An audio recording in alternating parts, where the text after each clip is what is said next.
Sahabat Rema yang terkasih, kita jumpa lagi hari ini Minggu 29 Agustus 2021. Hari ini adalah hari Minggu biasa ke-22 tahun B. Tema renungan kita kali ini adalah kenajisan merusak kehidupan kita.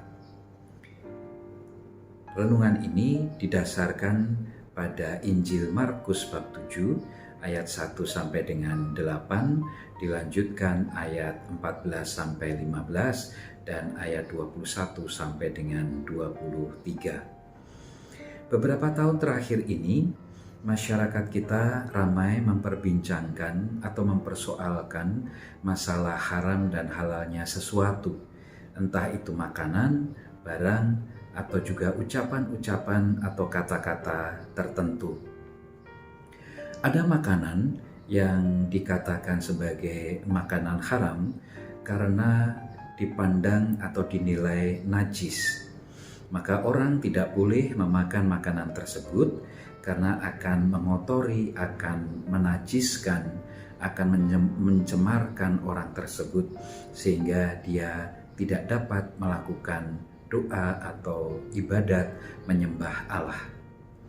Apa artinya najis dan apa penyebab kenajisan? Najis berarti kotor atau menjijikkan. Dan apa yang menyebabkan kekotoran dan yang menjijikkan itu? Sabda Tuhan hari ini dalam Injil Markus bab 7 menyatakan apa penyebab kenajisan bagi seseorang. Demikian sabda Tuhan. Apapun dari luar yang masuk ke dalam seseorang tidak menajiskan dia. Tetapi apa yang keluar dari seseorang, itulah yang menajiskan dia.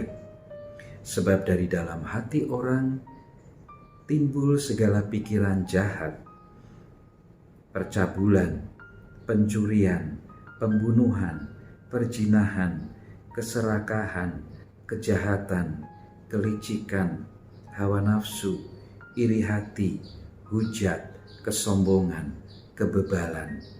Semua hal-hal jahat ini timbul dari dalam dan menajiskan orang.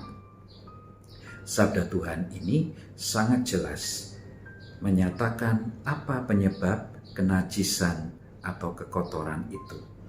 Bukan makanan yang masuk ke dalam mulut kita, tetapi kejahatan-kejahatan yang masuk menyelinap dalam hati kita, kemudian keluar lagi dalam bentuk perkataan atau sikap dan perbuatan-perbuatan jahat yang merugikan atau menyakiti hati orang lain.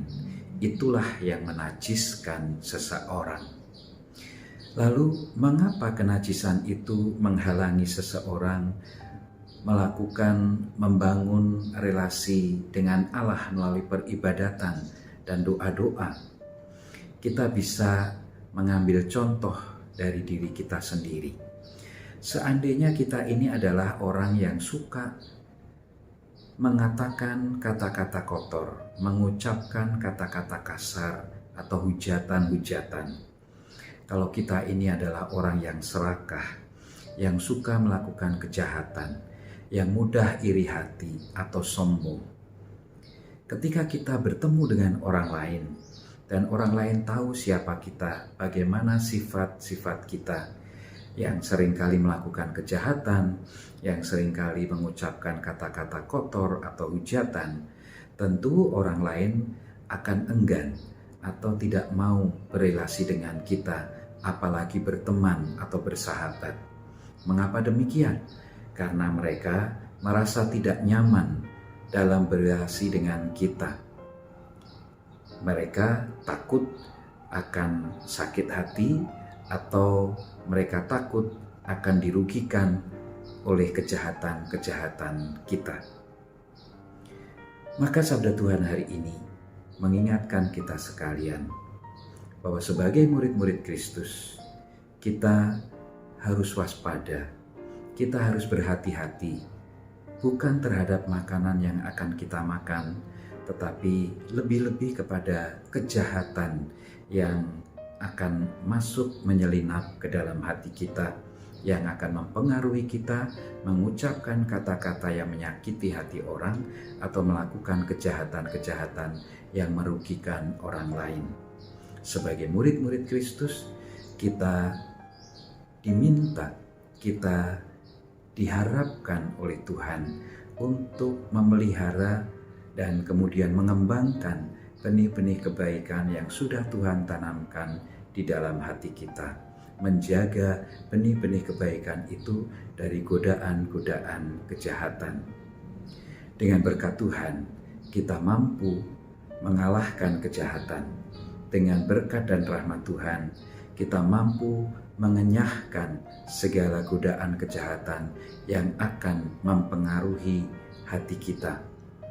Dan dengan berkat Tuhan, kita akan mampu mengembangkan benih-benih kebaikan yang sudah tertanam dalam hati kita masing-masing.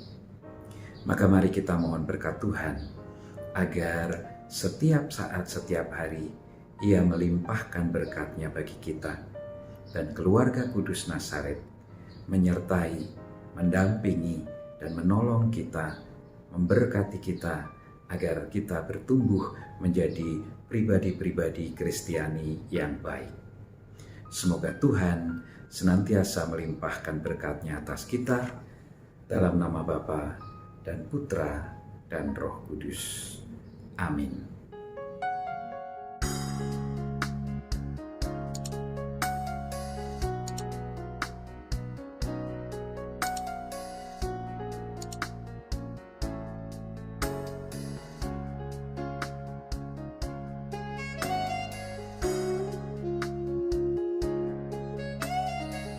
Sahabat Rema, sampai jumpa dalam program berikutnya.